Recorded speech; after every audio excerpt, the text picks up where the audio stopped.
Alright guys, this is your chance. Today we're talking about the Snapmaker U1, what it got right, but even more importantly, what Snapmaker could do in the next iteration of this machine to make it even better. So drop it in the comments on what you think they can do. Keep it friendly, and let's get into it. Alright, before we get into the next iteration of the U1 and what we'd like to see from Snapmaker whenever they go to release their next machine, it's important to acknowledge what they did right with the U1. And first and foremost, that's solving the Purge problem. When I backed this first unit on Kickstarter back in October, I had some questions. Is it going to be reliable? Are these tool changings going to be just work? And here they go. They're doing just fine. I am very, very proud of how the machine is handled in our studio. And it's just amazing to watch these tools change all day long. So they solved that at an affordable price too.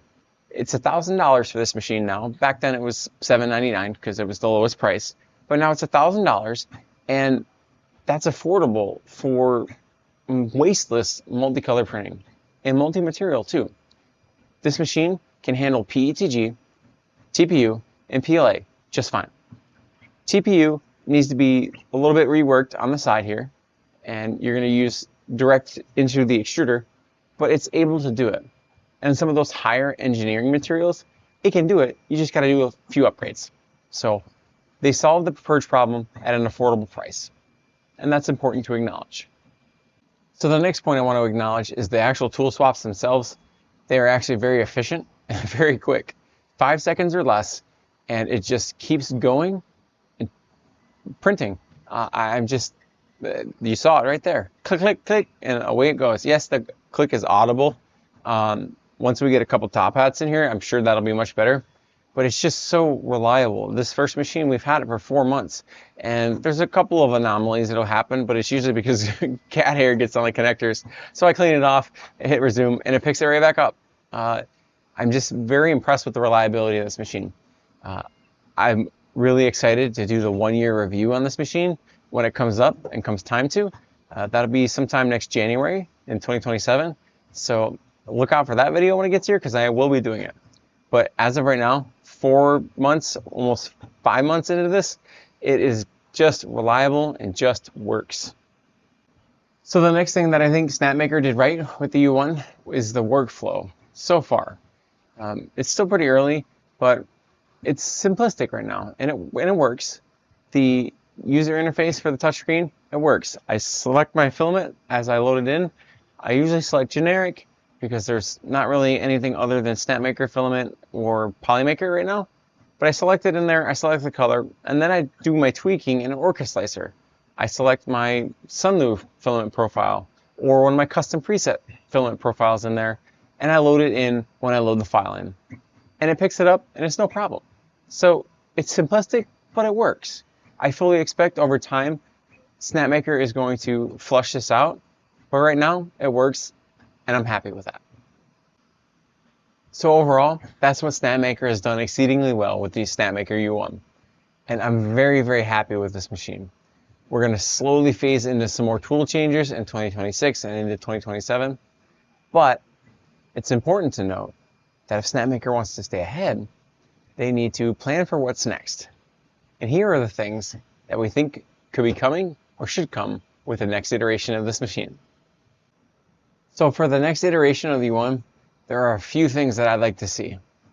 And if you have some things that you'd like to see, drop those in the comments, because I am going to send this video to Snapmaker, because I want them to have the information so that they can use it to refine what they're going to do next. So the first thing that I would like to see is I would like to see hardened steel nozzles be standard when it comes from the machine, because it seems like the industry is just naturally gravitating that way, and it just makes sense.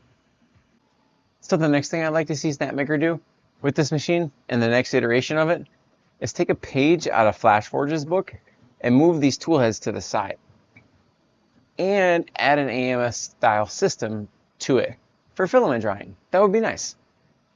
But this would also allow something else to happen at the same time. You could get a bigger build plate volume from front to back and then increase the size of the machine sideways so it doesn't take up any more room front to back on a shelf.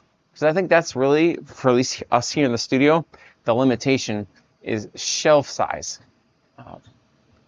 And then there's another thing I'd like to see them do in addition to that.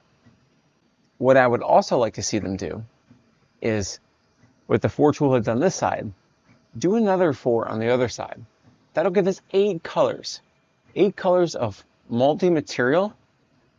If I wanted to do certain colors in PETG and certain colors in PLA, I could do that.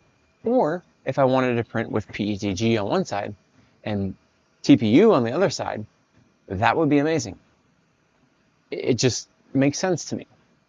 And then you could have AMS style systems that work with the tool changer and can be loading during the process of heating the next tool head.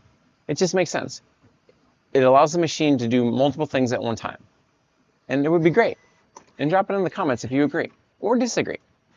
So the final thing I want to talk about is a less upgrade mentality for after purchase.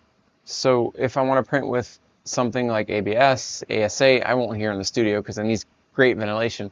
But engineering grade materials, you have to get upgrades for it in order to use it. You have to get the Panda breath heater or some sort of heated chamber going. You got to get that enclosure going. And it just makes it hard to market to that type of consumer if you have to upgrade after you buy your machine. Have it as a package deal. I know the Snapmaker U1 came on through Kickstarter, but the second iteration of this machine should be more polished, as Snapmaker has now got the core idea polished out, and now we can further refine for the next iteration. So let me know, am I off here? Or is there something that you'd like to see that I haven't seen? Drop it in the comments. I know I said it a few times, but it's important. We're going to send this to Snapmaker so that they see it, and they have this feedback from real users like yourselves, from workflows like us, and it'll just help with the development of the next iteration of this machine. Snapmaker is very pro open source, so I think this would mean a lot to them to see all the community comments. So if you enjoyed this video, hit that like button. And if you want to see more videos about the Snapmaker U1 or all these tool changers coming out, hit that subscribe button. And until next time, be glorious.